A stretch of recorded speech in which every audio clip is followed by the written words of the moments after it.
नमस्कार, मैं हूं आपके साथ रोहित। वाराणसी का ज्ञानवापी लगातार सुर्खियों में है।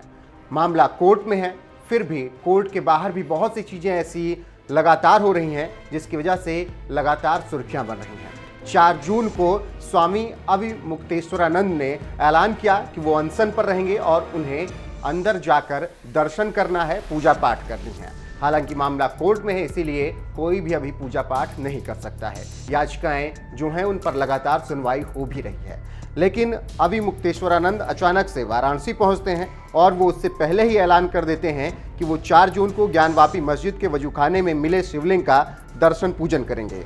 स्वामी जैसे ही अपने मठ से ज्ञानवापी के लिए निकले, उस वक्त पुलिस ने उन्हें मठ के गेट पर ही रोक लिया था।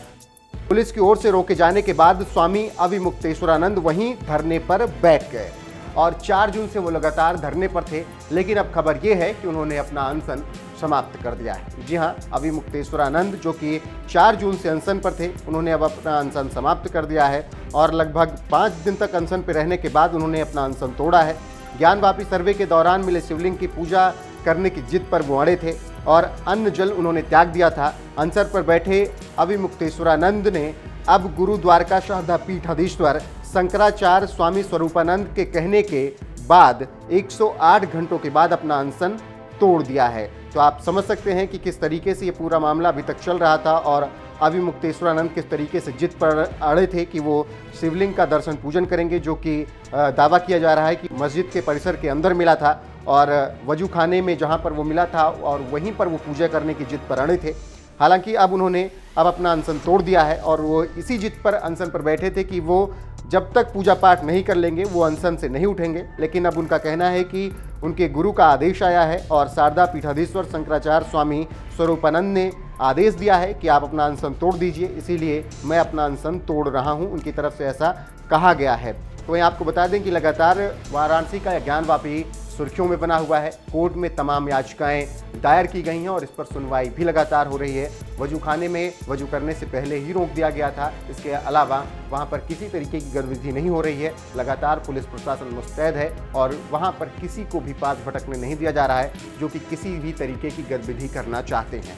फिलहाल खबर यही है कि स्वामी अविमुक्तेश्वरानंद जो कि 4 जून से अनशन पर थे और इस जिद पर अड़े थे कि वो दर्शन पूजन करेंगे, अब उन्होंने अपना अनशन तोड़ दिया है।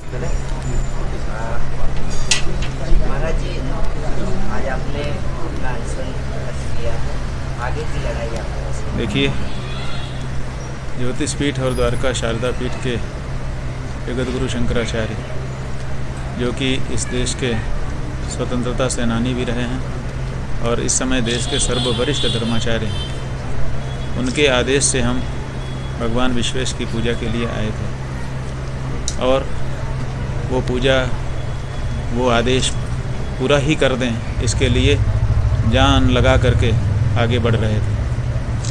हम नहीं चाहते थे कि जगत गुरु जी का आदेश बाकी रह जाए, लेकिन उन्हीं जगत गुरु जी का आदेश आ गया कि अब तुम इसको तपस्या को विराम दो और भिक्षा करो और भिक्षा करके देशव्यापी अभियान चलाओ।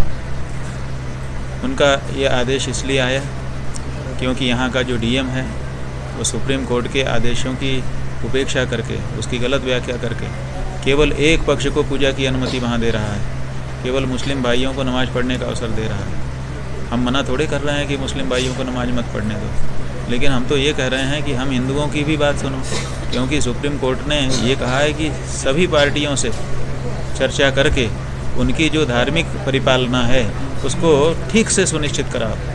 जब ये सुप्रीम कोर्ट तुमको कह रहा है, डायरेक्शन दे रहा है, तो फिर तुम केवल मुसलमानों की नमाज क्यों पढ़ा रहे हो, क्यों हिंदुओं की पूजा क्यों रोक रहे हो? तो जगत गुरु जी ने जब इस बात को जाना, तब उनको लगा कि ये डीएम पक्षपात कर रहा है, ये हमारी बात न्यायोचित बात को नहीं सुनेगा, इसीलिए उन्होंने हमको ये आदेश दिया। उनका आदेश मान करके ही हम इस कार्य में लगे थे।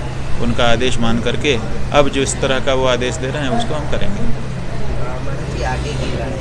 आगे की लड़ाई ये है कि शंकराचार्य जी ने कहा है कि देशव्यापी अभियान शुरू करो, उनके पत्र में ये लिखा हुआ है। तो अब हम थोड़ा सा 1-2 दिन स्वस्थ होंगे, फिर हम शंकराचार्य जी से जाकर दर्शन करेंगे और उनसे प्रारूप समझेंगे कि वो क्या चाहते हैं। जो चाहते होंगे उसको पूरा करने के लिए जान लगा देंगे। आज चरण पादुका की पूजा की। ये चरण पादुका हमारे पास अजय शर्मा और संजय पांडे नाम के हमारे 2 सहयोगी लेकर के आए और उन्होंने कहा कि ये पादुका भगवान विश्वेश्वर के 7 फुट की दूरी से हम स्पर्श करा के लाएँ, जहाँ तक हम जा पाए, और ये पादुका भगवान विश्वेश्वर ने आपके लिए भेजी है, आप इसकी पूजा करिए। तो हम समझते हैं भगवान विश्वेश्वर ने ही उनको प्रेरणा दी होगी और वो लेकर के हमारे पास आए, तो भगवान विश्वेश्वर ने अपनी पादुका हमारे पास भेज दी, हम ये मानते हैं। तो उसी पादुका का पूजन करके अभी हमने ये